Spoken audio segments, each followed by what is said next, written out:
I had just another real quick story. A good friend of mine, Nick Pike, who was on America's Got Talent a couple of years ago, made it, decent way.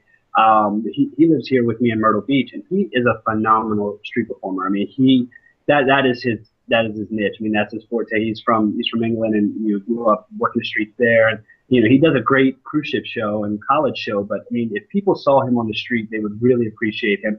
And one year, one of my venues asked me if I wanted to do a street show.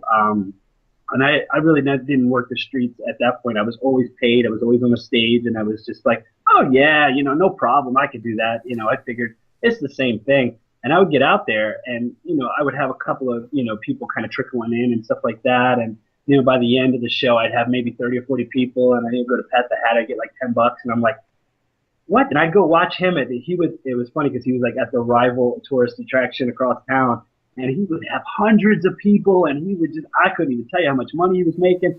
And I would be like, our shows are very similar. They're very, I mean, he would watch my show, and he would, we would do the same kind of, the tricks and stuff like that. And I would just ask, like, what is the difference? And he just had so much more confidence. And he was just like, he had been doing it. And so I said, well, would you mind coming to my show and watching me do it and maybe just picking it apart? And God bless him, he did. He picked it apart, he picked it apart. But he made me a better street performer, and it was great because, he would just let me know. He was like, you're trying to do a stage show for the people on the street. He's like, it's not transcending. It's not, you have to ask them for money on the street. You have to. He said, or else they don't know to give you money. He said, a couple of people will be, oh, here. He's like, but this is what you have to say. And he would give me lines verbatim of, you have to give me money now. This is the time to give me money, because if not, you won't make any money. And it was amazing. And it's really hard to wrap your brain around, Pat the Hat, but it's a totally different form of performing.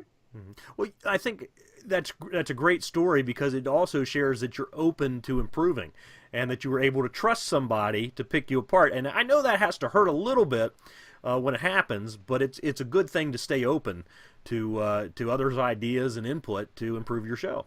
Yeah, it's definitely. I mean, it's hard. It's a hard pill to swallow for any performer, because there's a certain amount of ego involved in everybody that is up there making people laugh and entertaining people. But I think that if you trust the performer that you're asking, or if you trust the agency or the producer or something, if you have a good relationship and you trust and you see that they have garnished a certain amount of success in that arena, then it makes it a little bit easier. And it was easy for me to get advice from him because I knew that I'd seen it in action. I'd seen him making the money and getting the huge crowds, and everything that he told me totally worked. And by the end of the summer, I had great crowds, and we would actually go up on our off days to each other and mess with each other and heckle each other at that point because it had gotten to be kind of like a little crosstown rivalry. So it was a lot of fun. But yeah, I mean, you definitely have to. Yeah, sometimes you got to ask for help. You got to step out of your comfort zone, and you got to ask for help. There's no shame in it.